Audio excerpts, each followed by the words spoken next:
Elder Paul Chang and his flock from Bethesda. Welcome, and thank you so much for coming and honoring our grandmother, Yeo Bee Neo. 100 years, 6 children, 9 grandchildren, 7 great-grandchildren.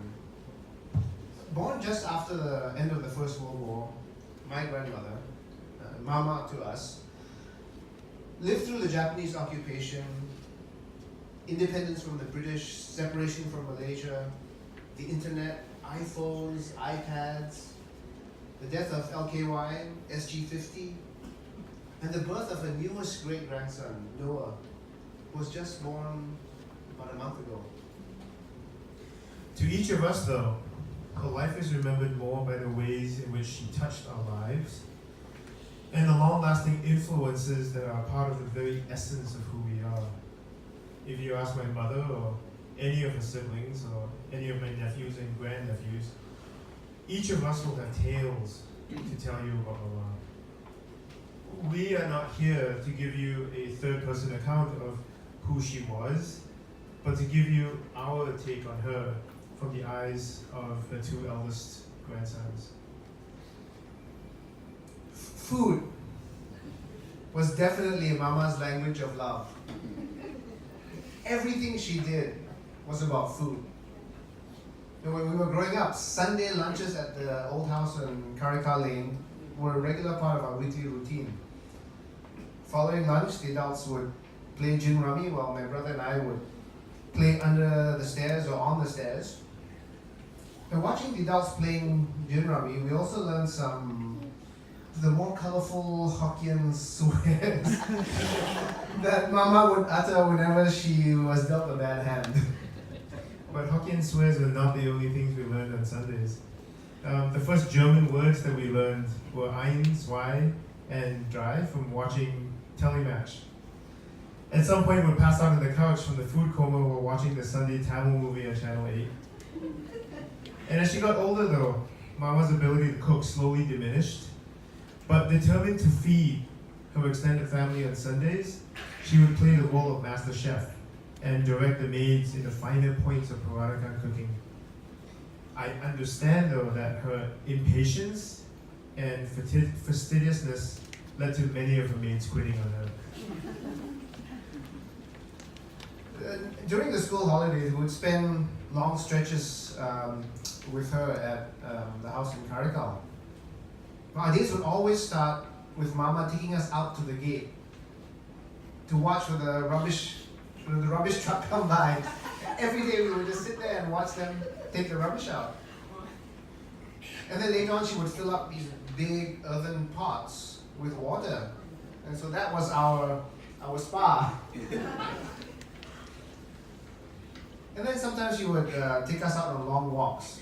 You know, she always outlasted us. We would think, Mama, we can't do anymore. And then she would want to keep going. So, yeah, she has a lot of stamina.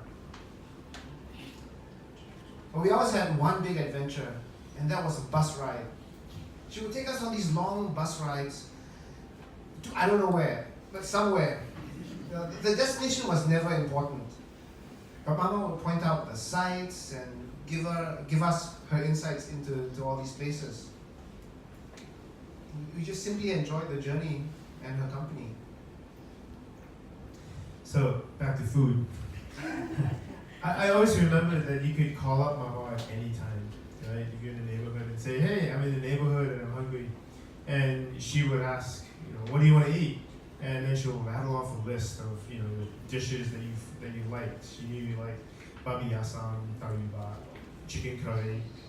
But the most amazing thing was that in less than an hour, she would have a meal ready for you. It amazed me how she pulled it off. I don't know how she did it. To me, she was a magician. Some of my fondest memories of Mama from the times when she took us to out to the movies. The old Cathay, Capitol, Rex, James Bond, Star Wars, Kacang Puteh. She spoiled us and we bullied her into spoiling us even more. But I don't think she even minded. I tried learning how to cook for Mama. It was really hard.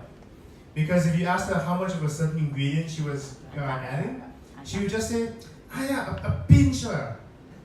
I don't know lah, just add until it looks right. These days, I smile and I think of her every time I cook because I have become her. Not measuring, but creating with a pinch here and a dash there.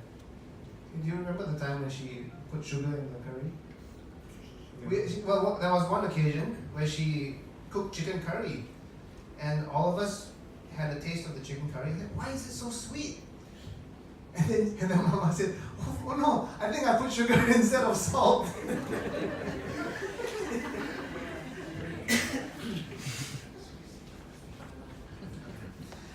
Well, the last few years that I've had the opportunity to see Mama whenever I was back in Singapore, I've always been left with a sense of sadness.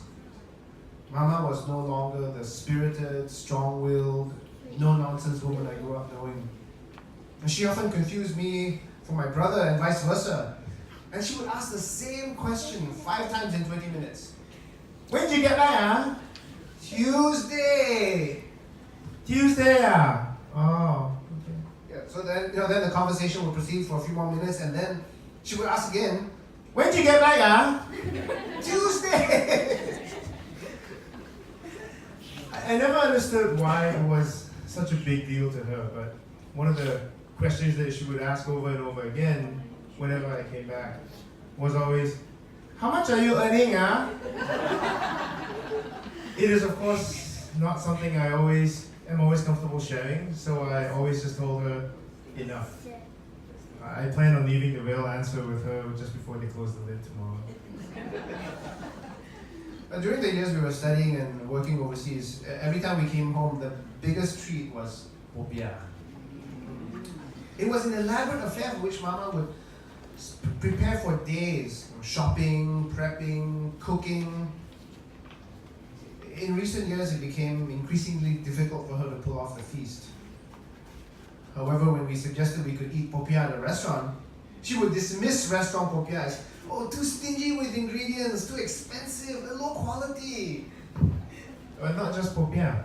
Go to almost any restaurant, and she will exclaim, these prawns so small. I cook better. Can you charge how much? I can cook a whole pot at home for this price. And she wasn't lying.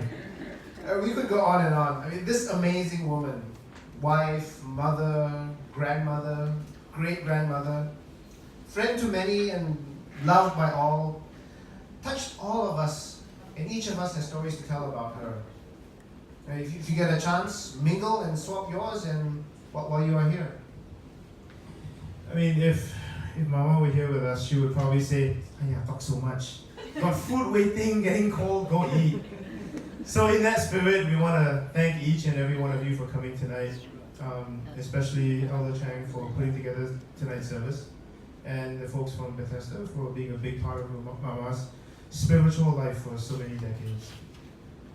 So now let's do what Mama will want us to do and enjoy being together. And she would say, cha cha! Thank you very much.